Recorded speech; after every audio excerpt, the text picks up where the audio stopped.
Lo que necesitamos entre los feminismos es hablar. Para crear tramas de sentido político. Referenciar las palabras desde un contexto situado.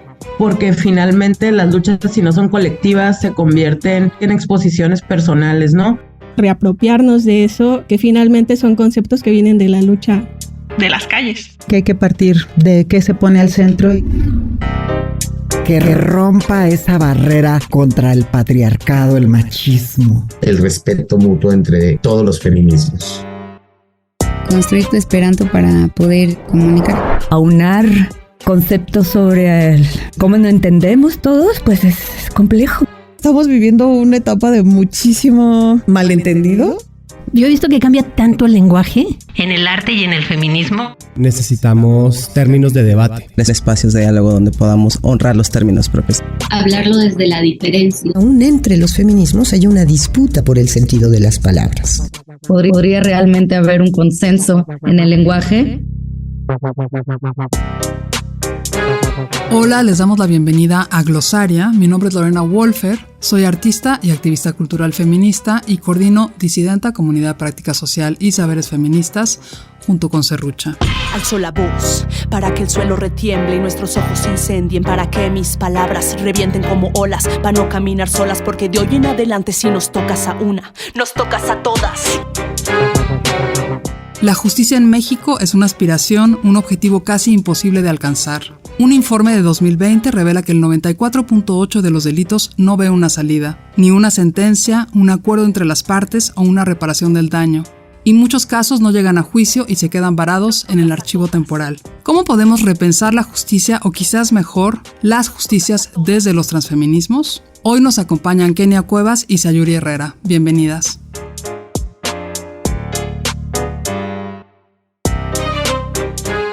El repensar la justicia o la justicia en México efectivamente es un tema que yo como Kenia Cuevas, yo soy Kenia Cuevas, una activista trans, que realmente empecé a ser activista después de haber vivido el primer transfeminicidio, pues al menos el primero reconocido, ¿no? Porque este término se empezó a reconocer a partir del asesinato de Paola, mi mejor amiga. Sin embargo, pues siempre han asesinado a las mujeres trans. Pero bueno, en mi caso, pues esta es la relación directa que tengo con este lenguaje, esta palabra de transfeminicidio. Sin embargo, creo que a través de estos años que he emprendido como activista, defensora de derechos humanos, sobre todo en esta población, que el impacto o la punta del iceberg es el transfeminicidio. En realidad es una serie de situaciones, de entornos, de ramas que desgraciadamente van colocando a las mujeres en condiciones de vulnerabilidad y que en esa vulnerabilidad también hay esferas socioculturales violentas y existen otras vertientes que van orillando a las mujeres a que estén en espacios donde su vida corre peligro. Hola. Pues yo soy Sayuri Herrera, soy abogada feminista y actualmente trabajo en la Fiscalía General de Justicia, en la Coordinación General de Investigación de Delitos de Género. Antes de eso estuve como titular de la Fiscalía de Feminicidio de la Ciudad de México. Y es cierto, más de un 90%, 95, 96% de los delitos de género están en impunidad. La justicia ha sido posible para todavía un pequeño grupo, digamos, de víctimas, de mujeres, de niñas. Y ha sido también justicia que se ha podido obtener después de procesos muy difíciles de exigencia, revictimizantes, dolorosos, y que han necesitado de la suma de muchas voluntades, del movimiento social, de organizaciones civiles, de movilizaciones en las calles para poder lograrla. Y aún así, yo creo que no se traduce la justicia en una sentencia. Uh-huh. La justicia no es una sanción, es mucho más que eso, ¿no? Yo creo que es el sentimiento de justicia, la vivencia de la justicia debe ser como en el día a día, ¿no? Como el agua, el pan, como el desayuno de la mañana. Uh-huh. ¿No? Todos los días que podamos sentir que somos respetadas, que somos bien tratadas, que nuestra vida tiene valor. En el litigio del caso de Lesbi, donde fui abogada de la señora Araceli Osorio, del señor Lesbi y de Lesbi, centralmente de Lesbi Berlín, me llamó mucho la atención. Para mí ha significado muchísimo que el día que obtuvimos la sentencia condenatoria en contra de su agresor, de Jorge Luis González Hernández, salimos de la audiencia y yo de verdad había sido tan difícil, ¿no? Que yo dije, hoy voy a respirar ese día, ¿no? Ya. Y claro, o sea, obtuvimos la sentencia condenatoria y estaba súper contenta. Y cuando salimos están todas las mamás allá afuera, está doña Irinea Buendía, está Yesenia Zamudio, están la señora Araceli Mondragón, y están todas ávidas, de verdad, sedientas de justicia, así como, ¿y cuándo va a haber una sentencia para el caso de nuestras hijas? Entonces yo ahí de verdad dije, no hemos terminado. O sea, no podemos repetir un proceso como el que seguimos para buscar justicia para Lesbi, los procesos que siguió Kenia para buscar, para denunciar, para que hubiera una orden de aprehensión en contra del feminicida de Paola Buenrostro. ¿Cómo los podemos repetir para todas desde sociedad civil? Yo creo que es importante buscar desde el Estado que haya la posibilidad para todas. Y eso implica mover ese engranaje que te produce 95% de impunidad. ¿Por qué? ¿No? Y tiene mucho que ver, ahora lo veo así, mucho en el diseño institucional, la falta de recursos humanos, la falta de capacitación, la falta de perspectiva de género, o sea, cosas que están ahí como enraizadas, ¿no? Y en las que pienso que podemos trabajar. Justo pensando en interpretaciones distintas de justicia, ustedes emplean la palabra justicia cotidianamente, ¿no? ¿Cómo la emplean? Para mí mi justicia, obvio, por parte de las autoridades, pues ha quedado un poco rezagado por los procesos. Efectivamente, como dice Sayuri, las intenciones no son las mismas y pues ha quedado ahí. Sin embargo, pues sigo con la esperanza de que esta carpeta y esta justicia jurídica llegue y se interprete, ¿no? Sin embargo, creo que la justicia en la que yo me he enfocado es en la misma que yo he construido precisamente para romper, ¿no? Y que esa justicia me satisfaga a mí como Kenia Cuevas, como víctima de este delito. He construido a la misma par, ¿no? Que he buscado esta justicia jurídica, pues toda una organización, albergues que den impacto y respuesta a estas mujeres, que desgraciadamente ni siquiera el Estado les da estas respuestas, ¿no? En muchas otras condiciones, para que ellas, a través de estos programas que yo he interpretado a través de mi justicia, es eso, ¿no? Que ellas se empoderen, se doten de herramientas para que ellas puedan entender la violencia, porque también entre mujeres trans la violencia está interiorizada por el trato indigno, discriminatorio que en todos espacios nos han otorgado. Sin embargo, creo que estos espacios vienen a darme a mí, Kenia Cuevas, como víctima, justicia sobre el asesinato de mi compañera, porque a través de esta organización hemos podido ayudar e impactar en la vida de muchas mujeres trans para que ya no sigan exponiéndose de una manera brutal e inconsciente, porque no les queda de otra, y que de esa forma sean asesinadas, ¿no? A pesar de que hay otras formas de cómo las asesinan, pero uno de los espacios donde más asesinan a las mujeres trans es en el trabajo sexual, en esos espacios nocturnos donde no tienen seguridad, donde el trabajo sexual se criminaliza, donde existe el crimen organizado, las drogas, ¿no? La criminalización. Y entonces en estos espacios donde se desenvuelven estas mujeres por falta de herramientas, por falta de oportunidades de educación, de salud, de vivienda, de trabajo, de identidad, pues entonces no les queda de otra más que ejercer el trabajo sexual, donde es un mundo totalmente violento y pues las personas más débiles siempre son las que salen perdiendo, ¿no? Entonces, en ese sentido, creo que el hecho de abrir albergues donde rescatemos a estas mujeres, donde les enseñemos una nueva forma de vida, les demos de herramientas, de una profesionalización, educación, y que conozcan sus propios derechos humanos, ellas mismas se van a representar en cualquier otro momento, y que van a ir buscando lugares, pues, lugares en una gama de oportunidades, más bien van a escoger dónde les puede favorecer mejor, y que no únicamente existe el trabajo sexual como históricamente se les ha señalado a las mujeres trans, ¿no? Sin embargo, esta justicia de la que yo he ido construyendo, pues no ha sido fácil, amiga, porque pues ha sido también enfrentarme contra un sistema que no reconocía la identidad de género, contra un sistema y contra las instituciones que desgraciadamente el hecho de hablar de identidad era como hablar de pecado, ¿no? Y que eso era el límite fundamental de todos y de todas.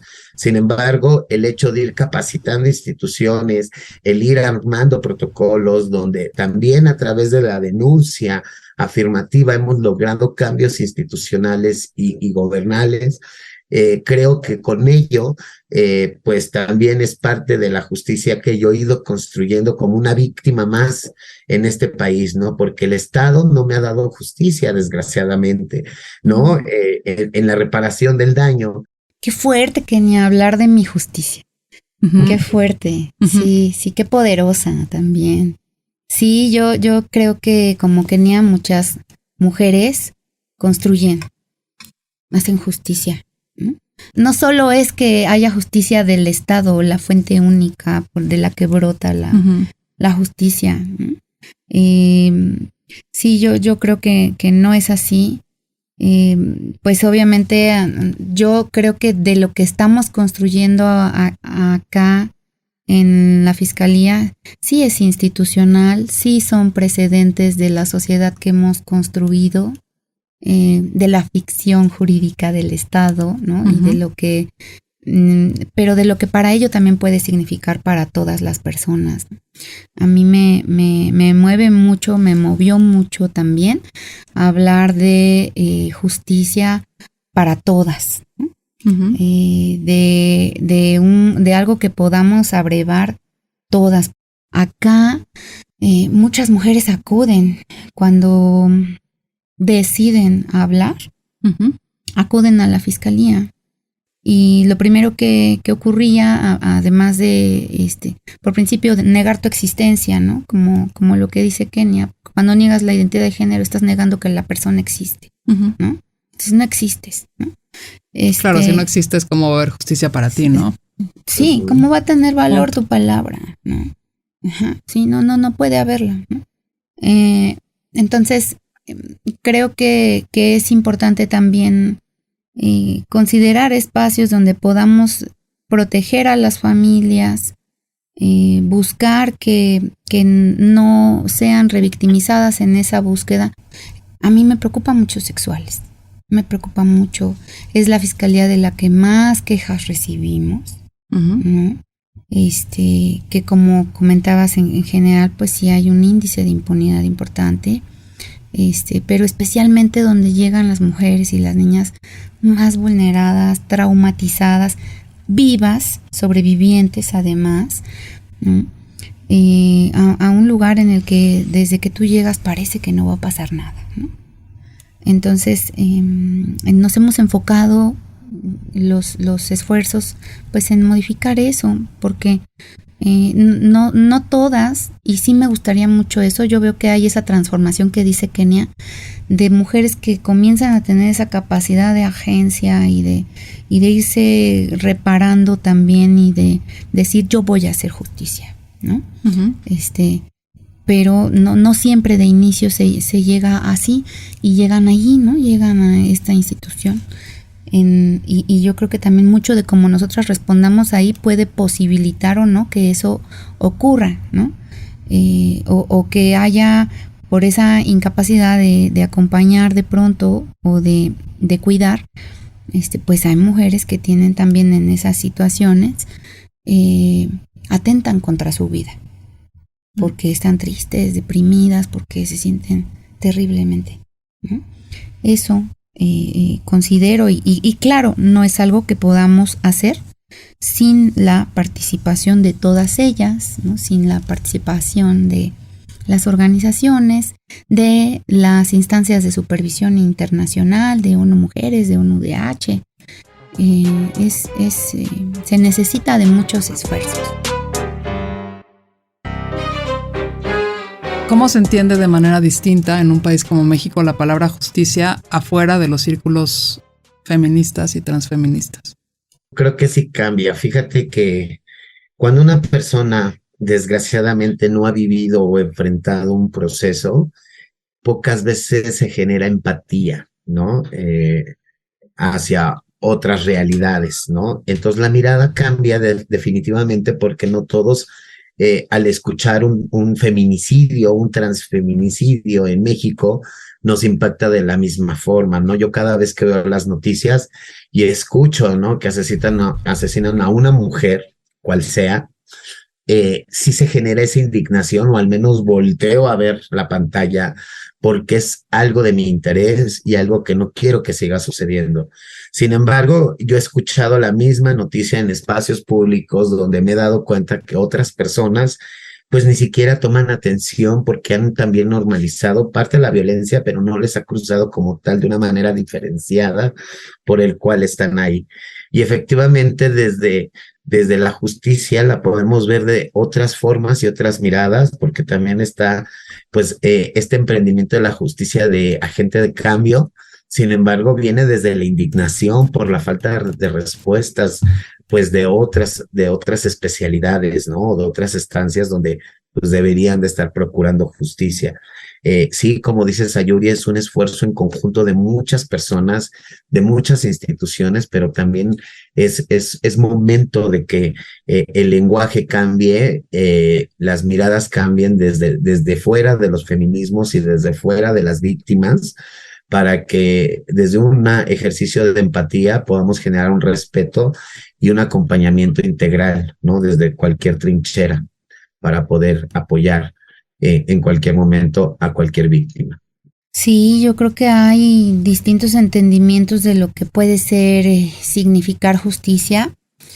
Creo que hay quien puede entender que justicia es una sentencia y que entonces si ya el sujeto está detenido y ya no va a salir, entonces ¿qué estás haciendo, no? O sea, ¿por qué sigues afuera protestando? Tu caso ya se resolvió, ¿no? Uh-huh. ¿Por qué tienes un plantón afuera, no?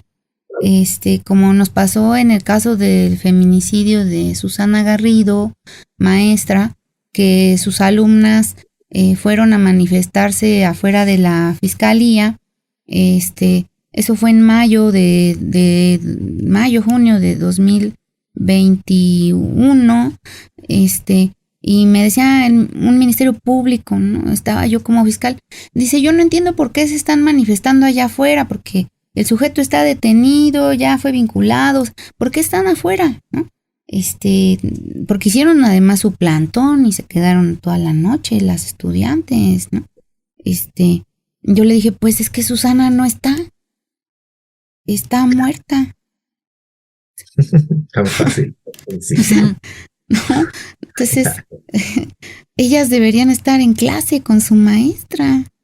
Por eso están protestando, ¿no? Entonces, creo que es algo que incluso en estos contextos, digamos como aparentemente tan cercanos, a veces no hay ese entendimiento, ¿no? O la justicia patriarcal, ¿no? Porque también es eso, la justicia patriarcal. Decirte que con una sentencia basta, claro. Eso es la justicia patriarcal, ¿no? Ya confórmate, ya deja de gritar, ya vete a tu casa. Yo nada más quiero aquí como también ahí ondear un poquito, me surgió ahí algo, pues con algo que yo siempre digo, ¿no? Tengo una frase que es, mi mayor venganza va a ser que todos seamos felices, ¿no? Y efectivamente también la justicia, algunas personas la piensan como venganza, porque hay una línea muy delgada, ¿no? Entre la justicia y la venganza. Y cuando estás muy enojada, quieres vengarte, claro, ¿por qué? Porque te hace falta alguien, ¿no? Pero creo que desde mi entendimiento como víctima, logré adquirir herramientas que me ayudaran a ya no sentir, ¿no?, esa frustración y esas ganas de vengarme, sino más bien darle la vuelta a la tortilla y decir, bueno, pues si no me puedo vengar, porque sí pasó por mi mente, ¿no? Pasó por mi mente empezar a recorrer los estados y decir, tengo que encontrar yo a este asesino, ¿no? Hubo en ocasiones en algunas reuniones, y aquí está Sayuri que no me deja mentir, que les dije, a ver, ¿de qué se trata? ¿Quieren que yo con las mismas escoltas salga a buscar a todos los estados de la República por esta venganza errónea desde la justicia, maquillarla con la justicia, porque sí hay una ira contenida, sí hay un enojo, sí hay una frustración, pero también cuando trascendí y adquirí otro tipo de herramientas, pude darme cuenta que la venganza puede llegar de distintas formas, ¿no? Y es por eso que empecé a construir una frase que me ha ayudado, en primera, para recordarlo todos los días, ¿no? Y no generar esa ira que pues tiene la impunidad, ¿no? Y más bien, pues la convertí en que todos seamos felices construyendo los espacios, las herramientas, las estrategias para que otras mujeres puedan ser felices. ¿Cómo se usa y abusa la palabra justicia? Creo que hay muchas formas de abusar, ¿no? Como dice Sayuri, la corrupción que todavía permea, ¿no?, dentro de estos espacios, porque efectivamente sí hay una corrupción desde que llegas. Lo primero que empiezan es a cuestionarte lejos de escucharte. Empieza el proceso desde ¿cómo te explico? Como desde el no creerte. ¿Cómo se le podría decir eso cuando alguien no te cree? ¿No? Y te empieza la confusión en esos procesos de crisis y de dolor, ¿no? Desgraciadamente eso ha orillado a que muchas personas pues no crean en la justicia y que efectivamente pues se vaya demeritando la institucionalidad y efectivamente que la justicia no llegue y sea una simulación. Pero tiene que ver también por otros factores que yo también he venido observando y considero que también son importantes de resaltar, como los sueldos mal pagados, ¿no?, dentro de estas instituciones, donde no consideramos pues también los recursos humanos y los recursos institucionales para poder hacer efectiva la justicia, y que esto permea a la corrupción, al machismo, a la transfobia, que cada una de las personas que ejercen la justicia en la institucionalidad. Sin embargo, pues romper con la corrupción nos va a costar muchísimo trabajo, tanto a la institucionalidad como a la sociedad civil, porque está totalmente emergida en toda la institucionalidad de la fiscalía, ¿no? O sea, en todos lados encuentras corrupción. Con el MP ya te está ahí amedrentando para que pues aflojes una lana y con esa lana chispate. O sea, está todo este proceso antes de llegar ante un fiscal, por decir, ¿no?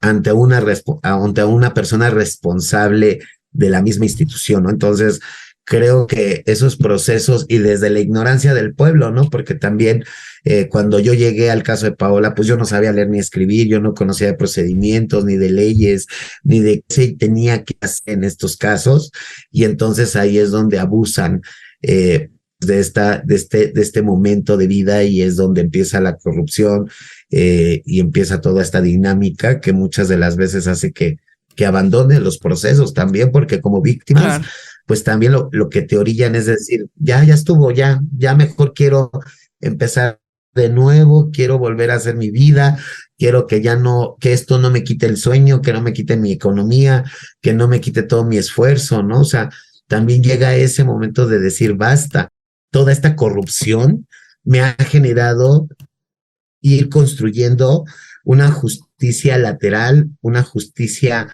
donde impacte no nomás a mí como Kenia Cuevas, como yo lo he dicho en distintos espacios, yo Kenia Cuevas he trascendido, tengo un trabajo, tengo una posibilidad de estar estable, bien, pero hay muchas mujeres que todavía no tienen esta posibilidad y entonces esa preocupación la he canalizado hacia esos entornos, entonces para que entre todas en un proceso de equidad lleguemos a una igualdad y que todas tengamos las mismas oportunidades. Me quedé con esta idea de como si la simulación de justicia, por ejemplo, en los casos donde hay condenas por muertes violentas de mujeres trans, que son condenas por homicidio, ¿no? O sea, sí hay una persona sancionada, qué bueno que sea así, qué bueno que haya una sentencia, pero sigue siendo una sentencia que no reconoce, ¿no? Que son mujeres. Entonces, eso es parte, me parece que, de lo que significa simular y de lo que significa no entender o estar hablando estos lenguajes diferentes, ¿no? O desde esta visión de lo que significa justicia y de lo que puede significar justicia también para las mujeres, para nosotras, para ellas, ¿no? Sí creo que tenemos que, o siento, yo no renuncio a la justicia. La justicia es nuestra, ¿no? Si la soltamos y dejamos que se vuelva a un discurso de quién, ¿no? Desde ahí ya esa renuncia nos imposibilita que en lo real, que es la palabra también, no exista, ¿no? Sí vivimos una pedagogía de la impunidad, ¿no?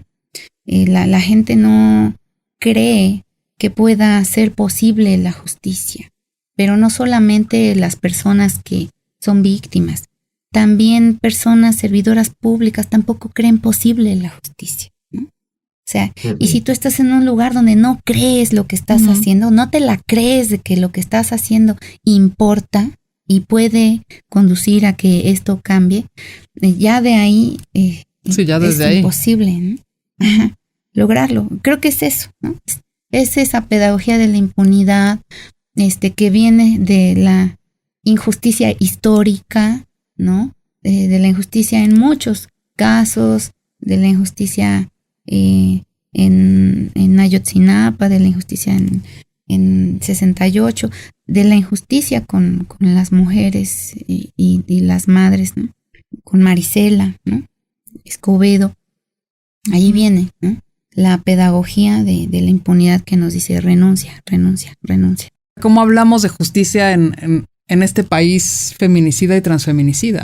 Tenemos que reconocer el delito, la tipificación del delito de transfeminicidio, efectivamente, que a pesar de los esfuerzos que ha hecho la Fiscalía de reconocer esta unidad especializada donde podemos contabilizar y donde podemos también reflexionar o puntualizar cuáles serían los puntos que coinciden, ¿no? En el transfeminicidio, las violencias alternas, las vulnerabilidades que viven y enfrentan estas mujeres, pues nos falta todavía impulsar la ley, y creo que uno de los impulsores que debería de estar al frente tendría que ser la Fiscalía, precisamente para tipificar el delito de los transfeminicidios y que de esa forma podamos ir construyendo una mejor justicia, porque efectivamente pues de nada me cuesta, o sea, de nada a mí como Kenia Cuevas, ¿no? En el caso de Paola, pues que se siga metiendo como homicidio, pues eso todavía me hace mucho ruido, porque parte de mi justicia es el reconocimiento de la identidad de mi amiga, ¿no? Entonces, pues si no está tipificado en la ley, pues eso también es un obstáculo dentro de la ley que no nos permite, pues, avanzar y realmente garantizar que exista estos procedimientos inclusivos, ¿no? Entonces, creo que en ese sentido la Fiscalía se ha hecho buenos esfuerzos, pues a través del acercamiento que tengo con Ernestina, con la coordinadora Sayuri, pues hemos podido avanzar, pero sin embargo, todavía falta muchos esfuerzos que avanzar, al menos en la tipificación del delito en la Ciudad de México. ¿Tú, Say, qué sientes que has podido intervenir, interrumpir, contaminar en la Fiscalía como aparato? Creo que nuestra presencia allí es importante, que hace diversa también a la Fiscalía. Y creo que estar mujeres a cargo también lo hace diferente. Que estemos además mujeres jóvenes a cargo, ¿no? El equipo de compañeras que entró conmigo a la Fiscalía de Feminicidio, geógrafa, Marisol Feria, abogada, Diana López, internacionalista, porque además son distintas las profesiones, no todas eran, o son abogadas, ¿no? Creo que Zuleima Edaín, socióloga, estuvimos juntas, ¿no? Nos arropamos, pero también nuestra presencia allí de pronto generaba curiosidad, ¿no?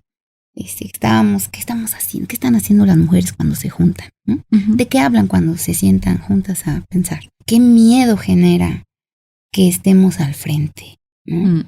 Y yo creo que saben, porque es parte de la pérdida de sus privilegios, ¿no? Y que eso es parte de nuestra agenda, ¿no? Que es la igualdad, ¿no? Que es la igualdad, no en sus términos, ¿no? No para ser como ellos, no para violentar, pero sí, como dice Kenia, para ser felices. Entonces, sí creo que eso ya es disruptivo en sí. ¿No? Creo que ya es disruptivo. Estar ahí ya es disruptivo. Estar ahí.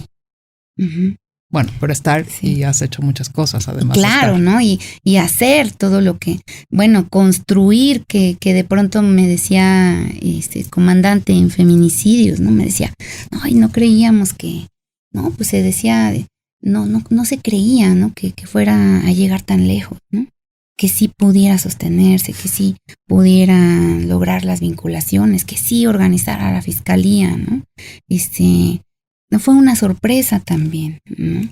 Fue una sorpresa porque hubo la convocatoria, pero eso no significa que creyeran en nosotras también, ¿no? No de todas partes, pues yo creo que ha sido muy diverso. Hemos contado con el apoyo de la fiscal general, definitivamente.